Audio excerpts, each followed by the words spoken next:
Hello friends, welcome back to my channel. So in today's video we will take some questions from CSI and NET and GATE, and these questions are based on hydroformylation, Wacker process and metathesis. So we will going to discuss Grubbs catalyst, and it is very important topic. So first we will take hydroformylation. So we have one question from December 2018 on hydroformylation. But before solving this question, we will try to understand what is hydroformylation, some basic concept about this topic, so we can solve some more questions from the exams. So hydroformylation is basically reaction of alkene with hydrogen and CO in presence of a catalyst of cobalt. Initially, a catalyst of cobalt is used, HCO3. Okay, and it will give you aldehyde, and aldehyde will be straight chain. They can be straight chain or they can be branched in nature. Okay, so you can get two type of product, linear and branched. How it is possible? I will tell you a mechanism of it. So for in the starting, a catalyst of cobalt CO2CO8 was used. Initially, this catalyst was used, and its active form was, first it is reacted with hydrogen, so it will give you HCO4, and when we will subtract one CO from it, it will form HCO3. It is its active form. Okay, but this catalyst, this cobalt catalyst, works on very high temperature. And due to its high temperature working, it gives branched aldehyde higher as compared to linear. So the ratio of branched to linear, or you can say linear to branched aldehyde ratio, is low. Then some modifications were done in this catalyst structure. What were the modifications? That they introduce PbU3 in its structure. So its active form is, it is a new modified catalyst, but this catalyst works on very slow rate. The linear to branched aldehyde ratio is high, but reaction rate is very slow.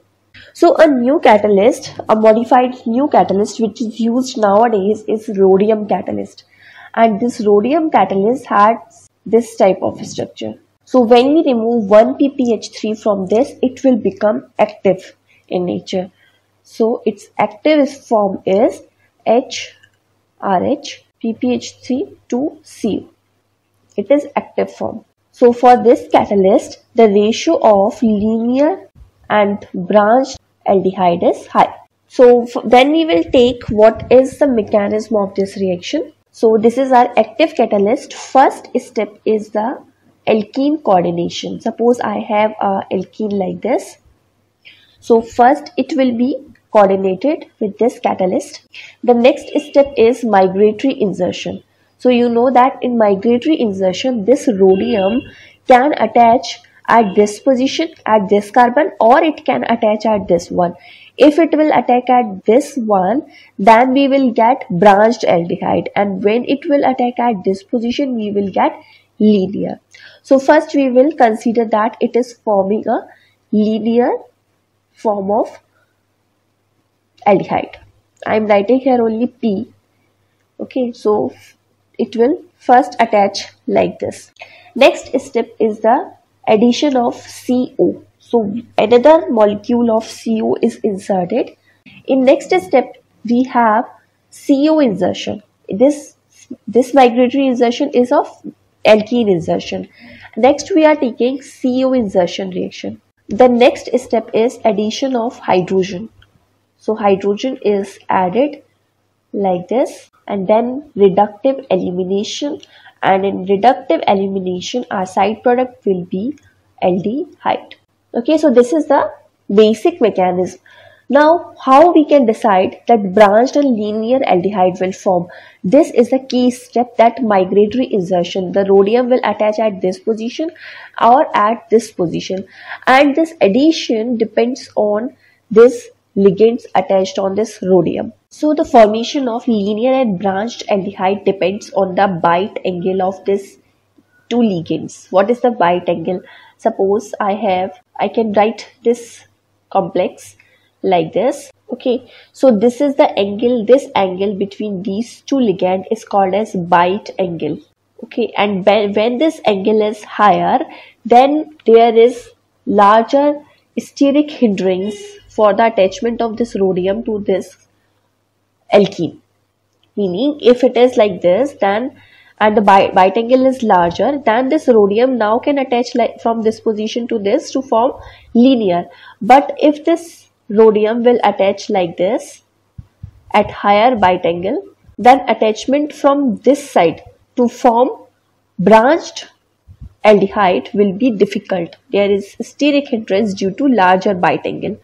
Okay, for DPPE means diphenyl phosphinoethene, this bite angle is 86 degree. For DPPP, diphenyl phosphinopropane, it is 90.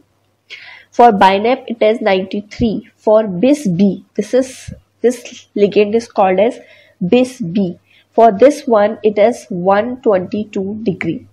Means in case of bis-B, there is large probability of formation of linear aldehyde as compared to branched. While in case of BINAP and these three, there is larger probability of formation of branched, or you can say the ratio of linear to branched is lower in case of these three. While it is higher for bis-B, nephos, for nephos, this is nephos, and for this one, the bite angle is high and the ratio of normal to branched aldehyde is 120:1.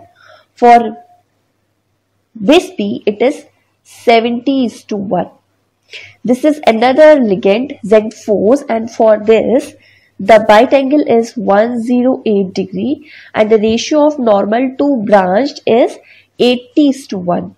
Okay.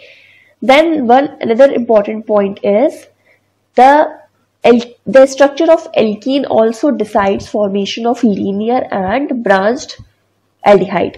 So the formation of linear aldehyde is favorable for this type of alkene in which this double bond is in free position. Okay, like this.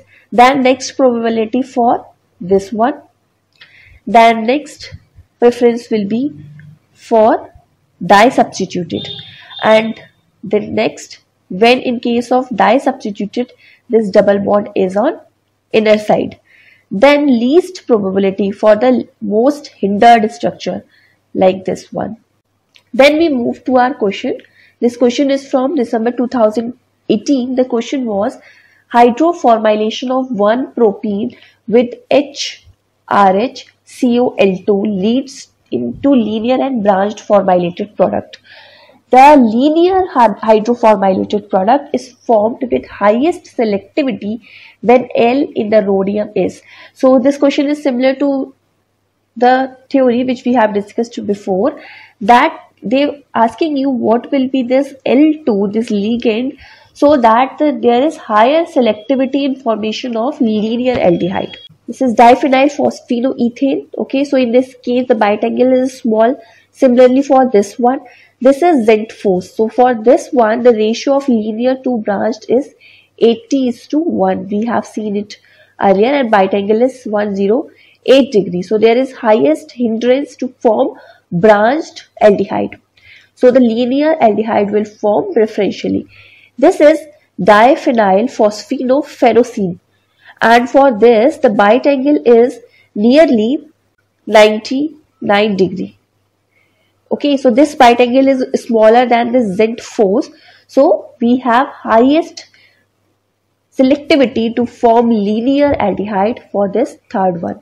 This will be the correct answer. Next, we move to a question which is based on Wacker process. This question from June 2018. So first we will try to understand what is Wacker process. Wacker process is basically addition of molecular oxygen to alkenes to form aldehyde. So only important thing in this reaction is, in this reaction we use PDCl4 2 minus as catalyst. This is used as a catalyst, and we have a co-catalyst also.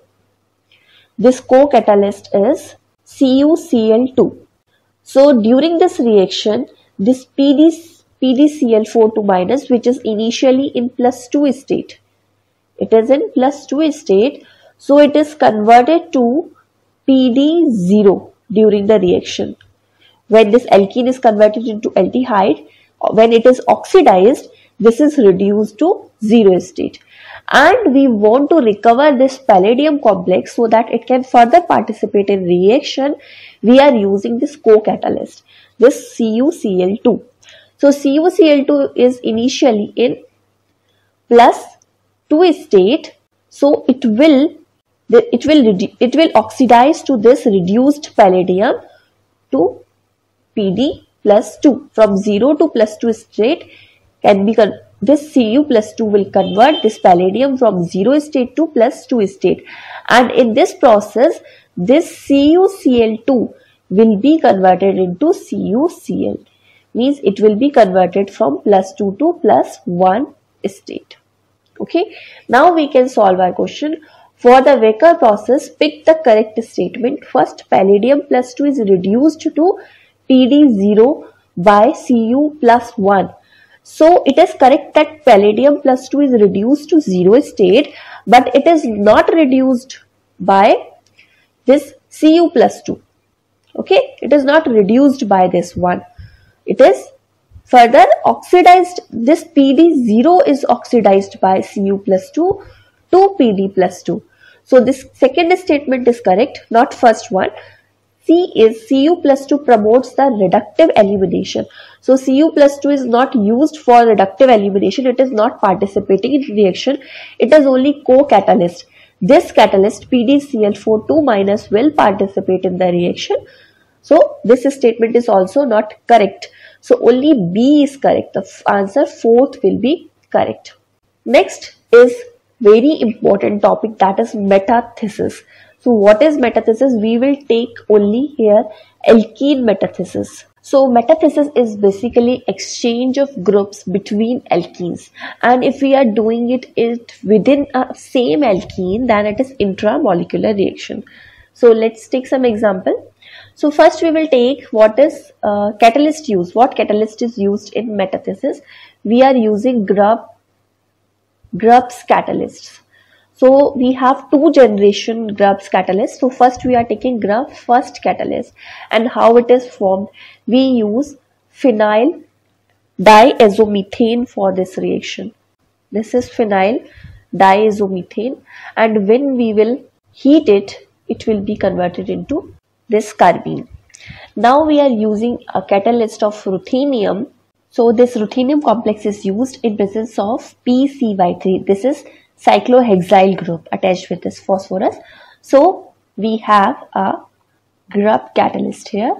It is first generation Grubbs catalyst.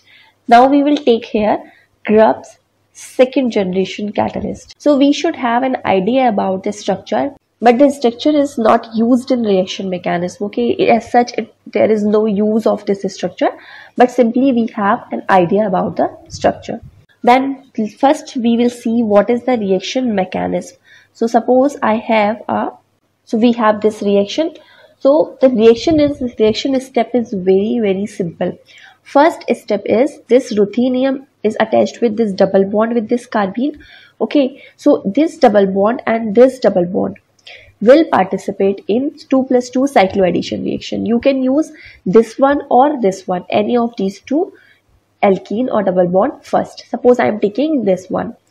So I will write only this ruthenium and double bond CPH. I will not writing all these groups. They are in the place, but for my simplicity, I am only writing this part. So 2+2 cycloaddition means it will go like this, and we have here, okay, so this structure will form. Next step is we will do reverse of 2+2 cycloaddition. This is 2+2 cycloaddition. We are again doing a 2+2 cycloaddition in reverse manner. Means this bond will shift here and this will shift here. Okay, so now this ruthenium complex is attached with this alkene via double bond with this alkene, and this pH is removed in the form of styrene.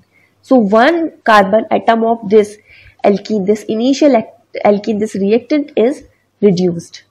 Okay, so we have a structure like this. Now again it will participate in 2+2 cycloaddition. So I can write it down like this. It is 1, 2, 3, 4, 5, 6 member. So 1, 2, 3, 4, 5 and 6. Okay, then again it will participate in 2+2 cycloaddition. It will move like this, it will move like this. So we have a 5-membered ring and this ruthenium is attached here. Next step is again reverse of this 2+2 cycloaddition. So this bond will shift here and it will shift here. So we have a 5-membered alkene here. So in the whole process you can see that 2 carbon from the initial reactant or the initial molecule is lost during the process in the form of double bond, this ethene. So this will be your final product. Basically the use of this Grubbs catalyst involved 2+2 cycloaddition, then reverse of 2+2 cycloaddition. So we will take one more reaction. This reaction is ene and ine metathesis. Means we are using double bond and triple bond for this reaction. Suppose I have this triple bond and this double bond, and we are using Grubbs catalyst. So first Grubbs catalyst will attach with triple bond. Again, so 2+2 cycloaddition, but here we have one double bond. Ruthenium is attached here and this one is like this. Next step is reverse of this cycloaddition. So this bond will move here and this will move here. So we have like this.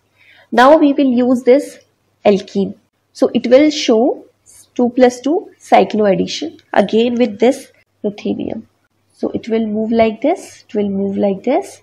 Okay, so again it will show reverse of cycloaddition. So reverse reaction should be like that. There is removal of this ruthenium.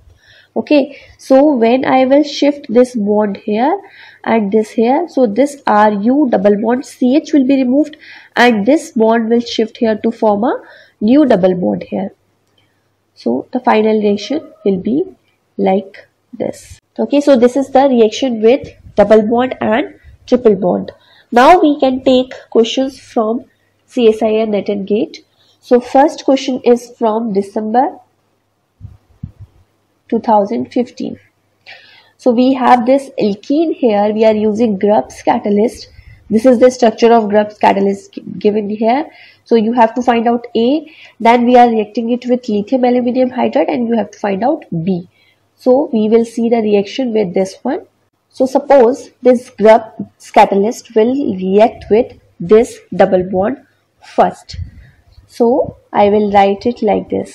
I am taking only this part because there is no use of all these 4 groups. I am taking only this part. Okay, so first step is 2+2 cycloaddition. It will bond like this. Next step is reverse of this 2+2 cycloaddition. So in the reverse reaction, this ruthenium should attach with this group. Okay, only this way it can participate in further reaction. So when I will shift this bond here and this bond here, so this styrene will be removed and this ruthenium will attach with this molecule by this double bond. So it will form a structure like this.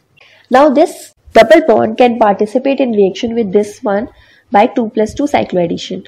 So reaction will be like this, and we have, so when these 4 groups, when this cycloaddition will take place, we have a ring with 1, 2, 3, 4, 5 and 6 carbon here. 1, 2, 3, 4 and 5 and 6 carbon here, and a 4-membered ring due to this cycloaddition reaction. It will be like this. Next step is the reverse of this cycle. This is 2+2 cycloaddition. Next reaction will be reverse of it, and reaction should be like that. this ruthenium will be removed from the molecule. So when this bond will shift here and it will shift here, it will form a double bond here, and this Ru double bond CH2 will be removed. So in final product we have a 6-membered ring where double bond between this and this carbon, it will be at this position. All these group remain as such. So this will be our A, and it is possible only in in 1 and 3. In case of 1 and 3, we have double bond at this position. Okay, then the next reaction is with lithium aluminium hydride. So we know that this lithium aluminium hydride will reduce this amide group. This is amide group into amine. So this CO is removed, but this double bond will remain unaffected. Lithium aluminium hydride doesn't work on double bond. Okay, so option 3 will be your correct answer. This will be the correct answer. So we come to next question. This question is very recent from December 2019.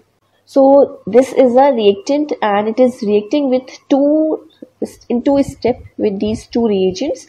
So first we are using a alkene and a palladium complex in presence of base, and we have a halide here. So the reaction of halide with alkene is Hack reaction. Okay, so we will do Hack reaction in first step. In second step we are using Grubbs second generation catalyst. So first step is the reaction with this double bond. So we know that simply this I will be removed and this will attach at this position. It is very simple alkene, so reaction step will be very simple. So we have CH2 attached here by this double bond, CH-PH. Next step is the reaction with this Grubbs second generation catalyst. So the structure of second generation catalyst is very complex. I am only writing here Ru double bond CH-PH. Only this part I will take. So this catalyst will show 2+2 cycloaddition reaction. So I can do 2+2 cycloaddition with this alkene first or this one. So suppose I am taking this one. So first I will write it here. So it will show 2+2 cycloaddition. It will move like this. It will move like this. Okay. So we have structure like this. This is 2+2 cycloaddition. Next step will be reverse of it in such a way that this ruthenium will be attached with this molecule. So when I will shift this bond here and this one here, this ruthenium will attach to this alkene, this group. So one question is this: you can attach, you can do 2+2 cycloaddition in this way also. Suppose I have this double bond here and I am writing this Ru here and PH here. If you are doing in this way, then it will attach with this one. But when you are doing reverse of this reaction, this ruthenium cannot be attached with rest of the molecule. You can try to its own that when you attach with this one like this, then reverse reaction cannot take place. Reverse reaction will be like this, so it cannot be possible. So only possible way to attach it like this. Okay, so when you will do reverse of this, you will get, so I have a double bond at this position. Next step will be again 2+2 cycloaddition and this group will attach with this one. So it will show 2+2 cycloaddition in this way. Now we have a 7-membered ring here. 1, 2, 3, 4, 5, 6 and 7. So structure will be, this is 7-membered ring, and this 4-membered ring formed by this 2+2 cycloaddition will attach from this carbon.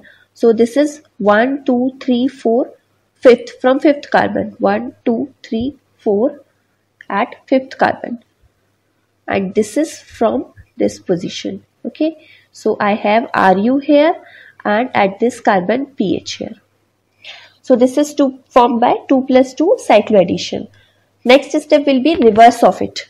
So in reverse reaction, this Ru should be removed. So this bond will shift here and this will shift here. So final structure will be like this. So this will be your final structure, and it is given in option 1 only. This pH will be removed with this Ru catalyst. So basically the use of this Grubbs catalyst is 2 times 2+2 cycloaddition and then reverse of it. First you will do 2+2 cycloaddition with Grubbs catalyst, then you will do the reverse of it, then again do 2+2 cycloaddition, then do reverse of it. So this is all about Grubbs catalyst. I hope this topic is clear to you. Thank you so much for watching. If you like my videos, please share with your friends. Thank you.